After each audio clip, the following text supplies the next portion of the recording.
I'm going to show you how I paint a detailed version of Lily of the Valley using watercolor pencils. The supplies you'll need are listed on the screen. Before we begin, I always suggest you do a little bit of research. Find an image that shows Lily of the Valley in your favorite form. I chose to illustrate mine as a single stem because I just love the simplicity of it.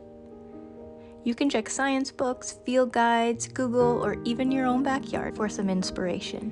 We're going to start with a light pencil drawing. I make sure to pay attention to where I'm placing the image on my page.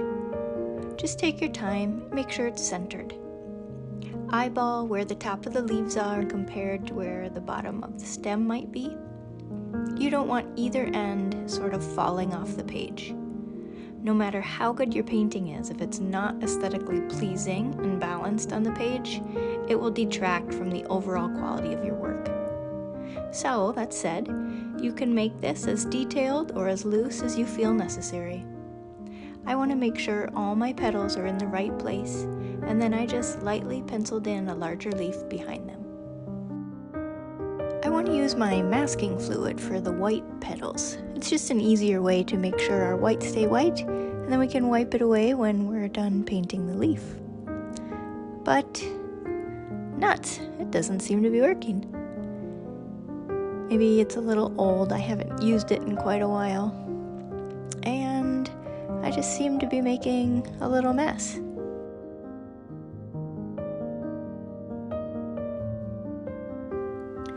So, now I get to show you how I just roll with it when mistakes happen. I'll clean it up, let it dry, and we'll address it when we get to the petals in a bit.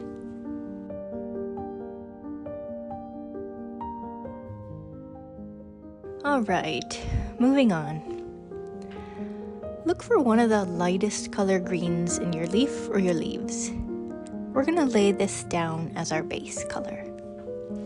Just start coloring with your watercolored pencils as you would a crayon. Where the darker areas are, feel free to add a little more color. And in the lighter areas, just lighten up your pressure as you color. Less pressure equals less pigment.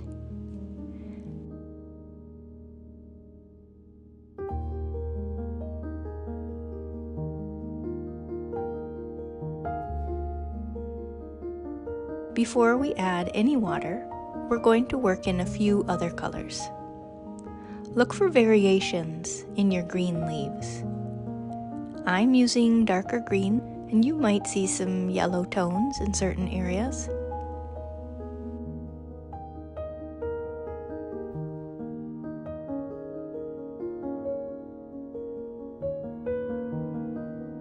Look carefully, and then add those colors to your leaves.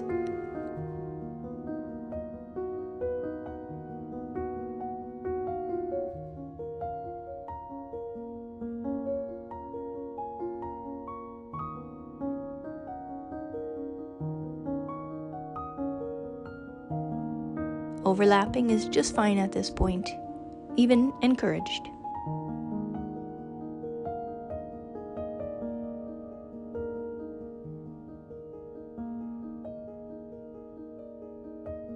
You may want to put those real dark shadows in if it helps define the shape of your leaves. This is totally preference.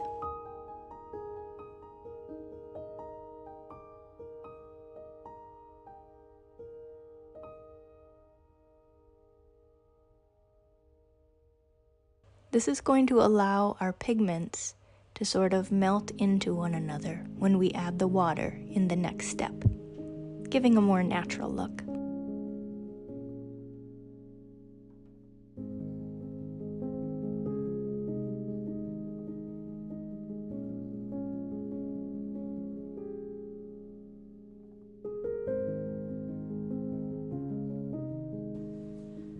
I'm just gonna add a little bit of yellow, warm things up. It kind of lets us know the sun is shining without actually being able to see it.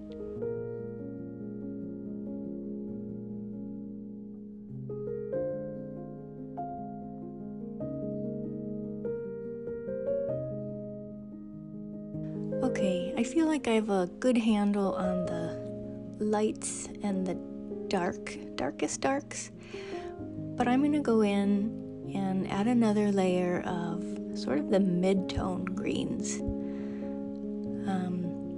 And what you'll see is once we add water, these layers will just melt together.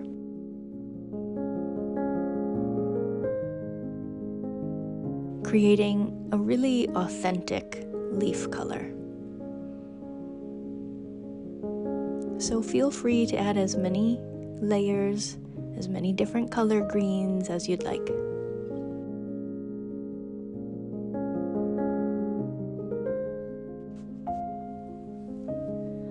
Once we feel good about our range of color, we're going to work on blending these pigments together with a medium-sized wet brush. I love this part.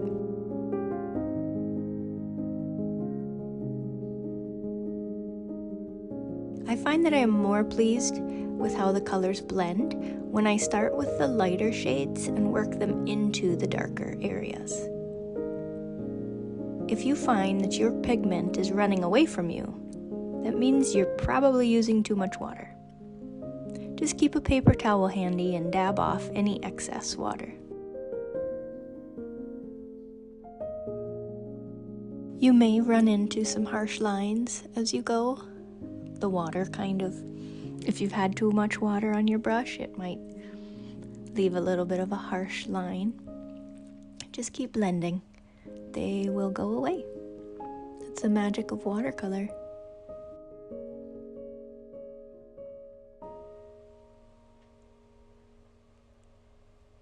And then I'm just getting in between the little petals and stem very carefully. I should probably switch to a smaller brush, but I think I can do it if I just use the tip.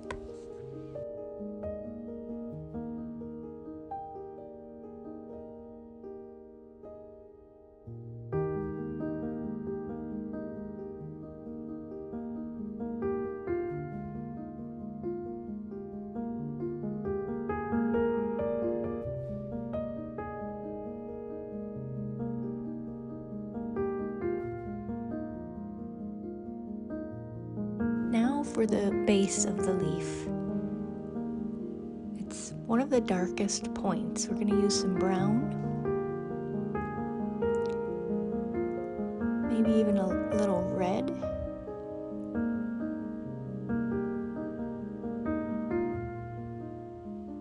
And we just work it into the greens. And then I'm going to bring back my yellow too. We're going to kind of marry those colors together. It just helps to give a nice cohesiveness.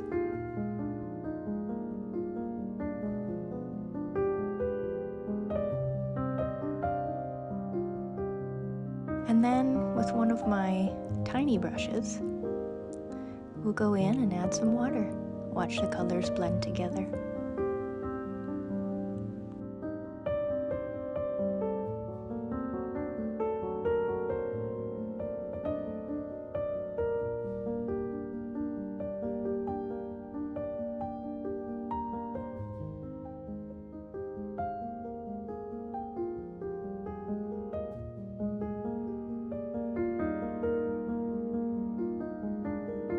So here's a little trick I like to do when I just need a little bit of color. I grab my watercolor pencil with a wet brush, just grab a little pigment from it. And it works beautifully. Okay, that's a good start on the leaf. Now we are going to do the same process on the stem of our tiny lilies. I'm going to start with the lightest color again, which is the yellow. I'm just going to put that where the highlights are.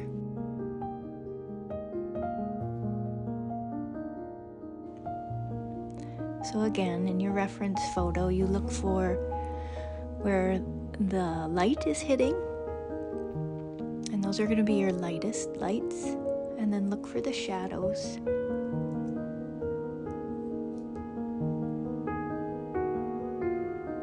And on those shadows, we're going to use our darkest green. Maybe even some red or brown. You don't have to use black always for shadows.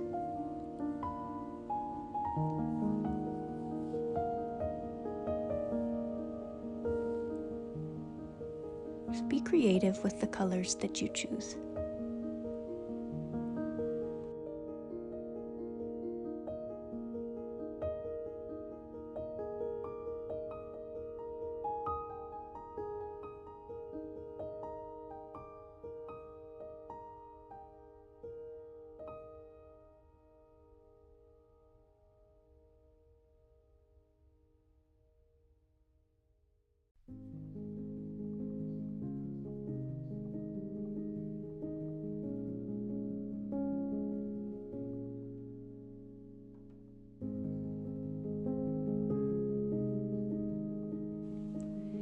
And again, with our tiny brush, we get it wet, paint over our colors on the stem, and watch the pigment blend together.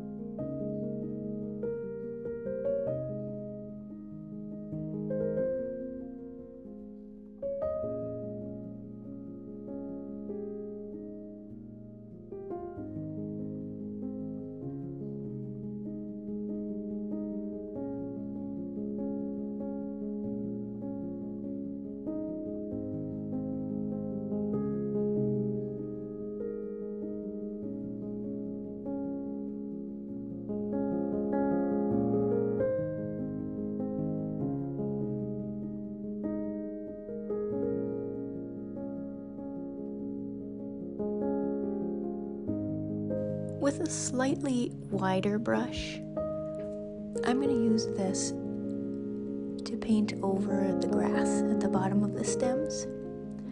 But I don't want a lot of detail, which is why I went a little bit wider. Because this isn't a super important part of the piece. It's integral, but I don't want to draw attention to it. So the wideness of this smaller brush just helps us to get a little bit more water. And then I can fade out the edges, especially at the very bottom. Just a little bit more abstract than the rest of the detailed piece.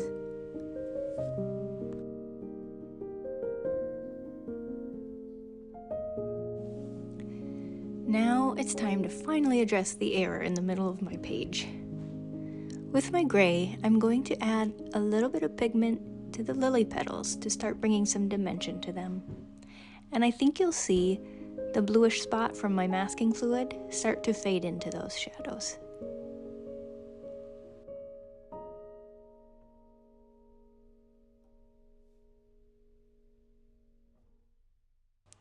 And we'll add a little water and let that set for a minute.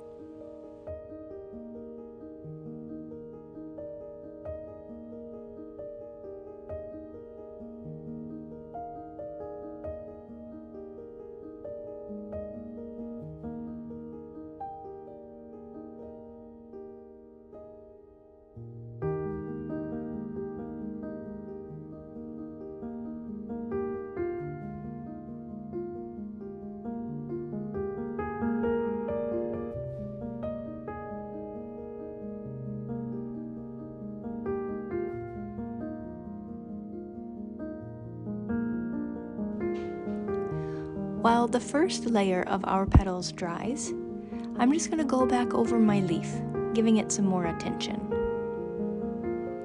I like my illustrations to have a lot of contrast, so I'm going to repeat the process for a more vibrant plant. This is absolutely preference, so you do what you like. I'm just gonna go in and deepen the shadows, paying attention to the tones of my greens mostly.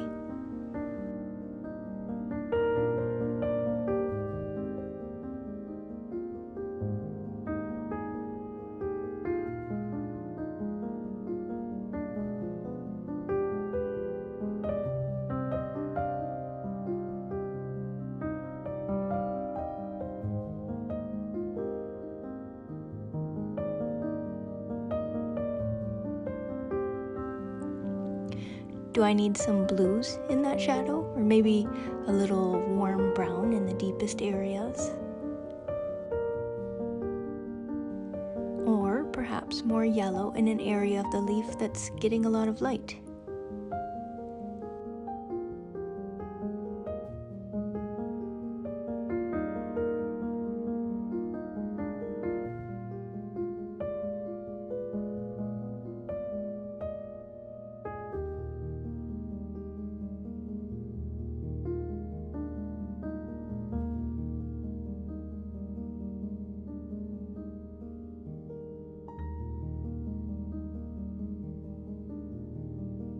This is also where you can start adding in texture by finding the smaller shadows within the shadows.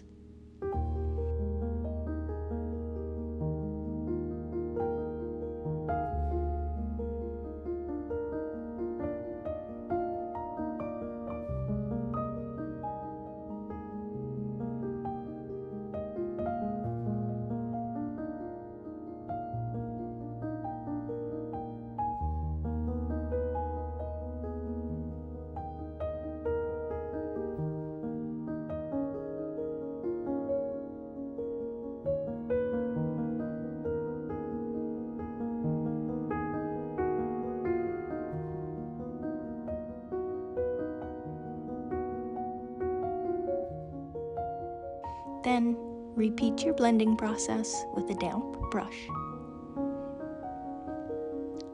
It really takes practice to see these things sometimes, so don't stress out. Give yourself some grace.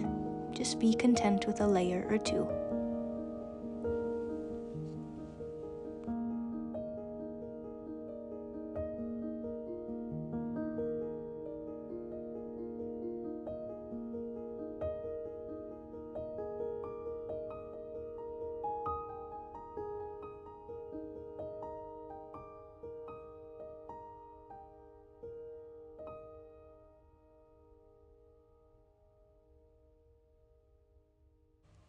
So that last layer has dried, but I feel like the leaf is a little too cool. I want to add some warmth to it. So I'm going to grab a couple of my reds, maybe even one that has some brown in it, and I'm going to warm up some of those shadows. Pay attention, see if you notice a difference.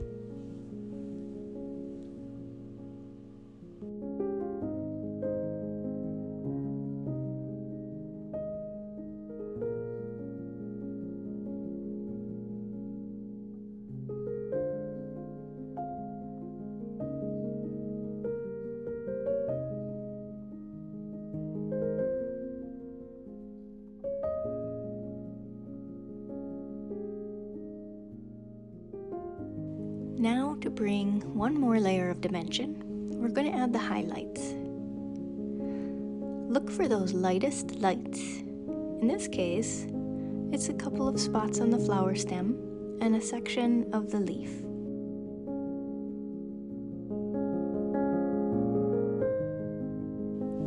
For these areas, I'm using white gouache and a fine tip paintbrush, my tiny one.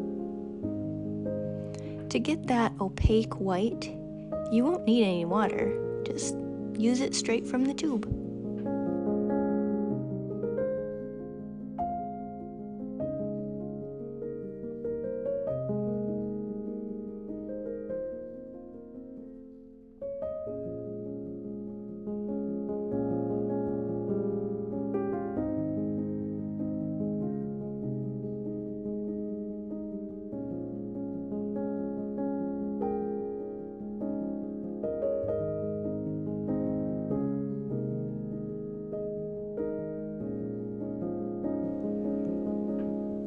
By adding water to your gouache, you can soften any parts of your leaf that got a little too dark. I'm going to use my watered down white to blend some edges that I feel got a little too sharp.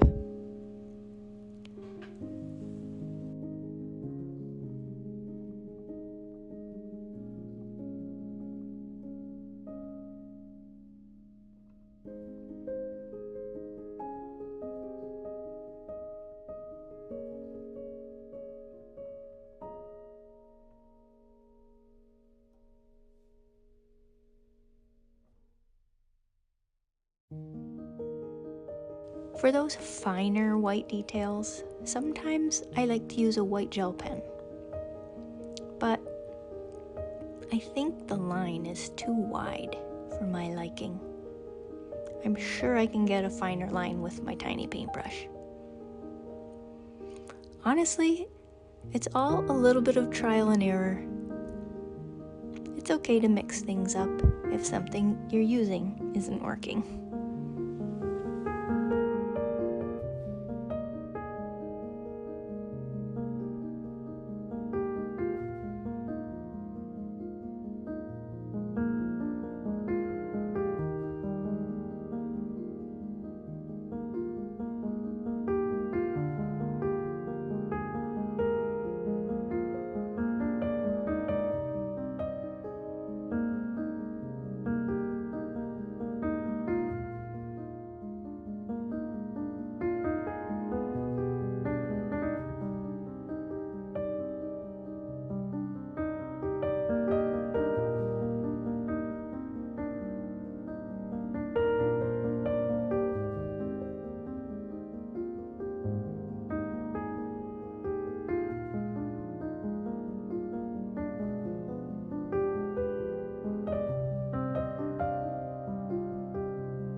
For our final step, we're going to go in with our fine tip black pen, or gray if you have one, and clean up some of the edges.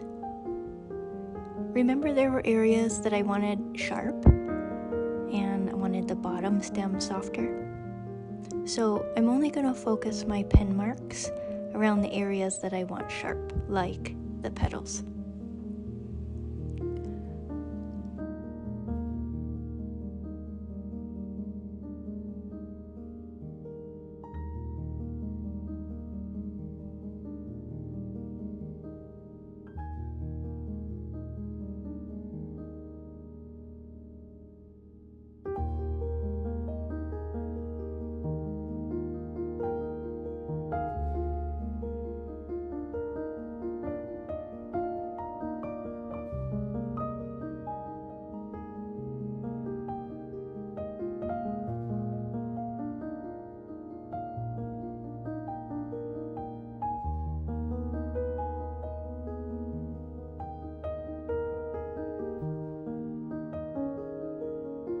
Look for the areas with dark shadows when in doubt and focus your lines there. Just add a little bit of broken line on those edges. You don't want to outline your leaf shape. Less is more in this case.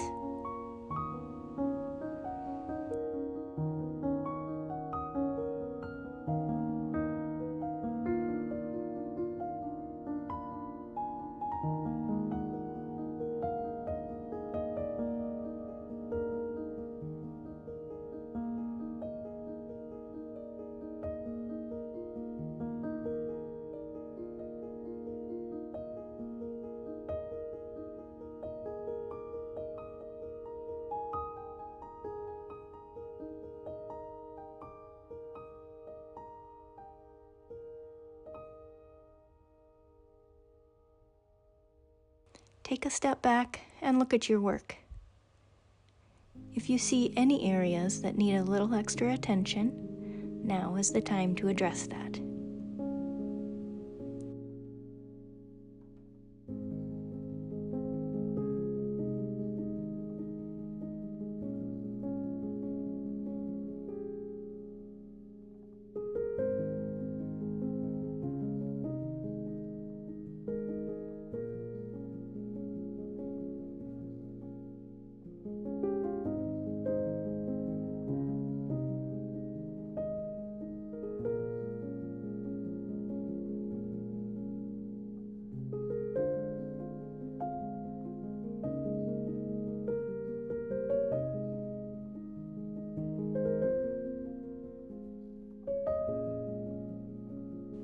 I like to deepen my shadows one more time before I call it good.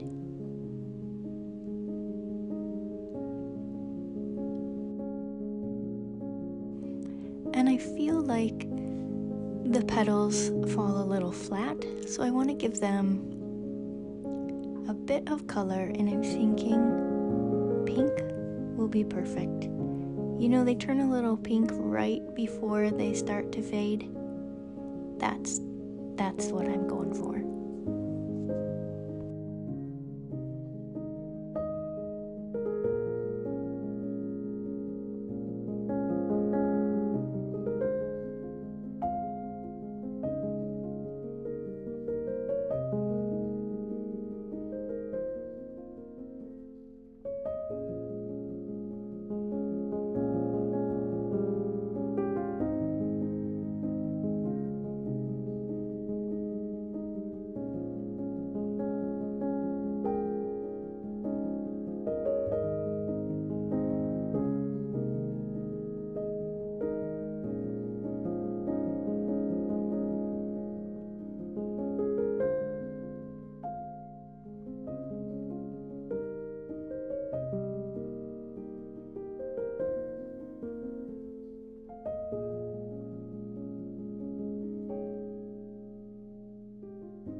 Sometimes all the last little details take me a little while. I like to warm up the yellows. I like to deepen the shadows. And I like to add a few last little bits of color. I just find that it makes all the difference in bringing the image to life.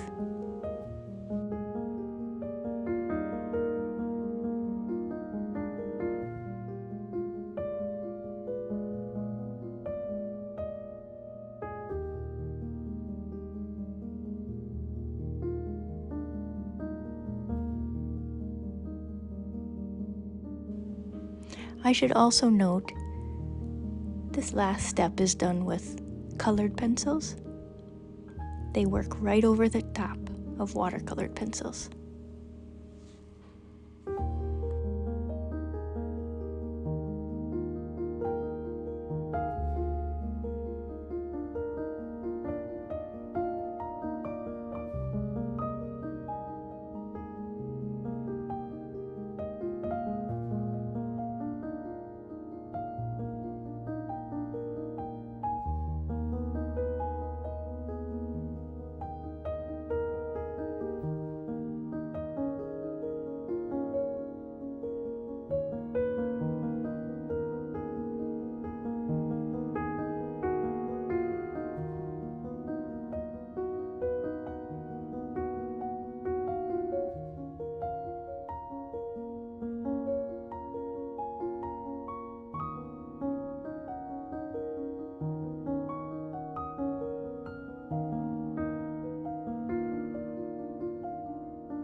And there you have it. Your very own amazing little lily of the valley.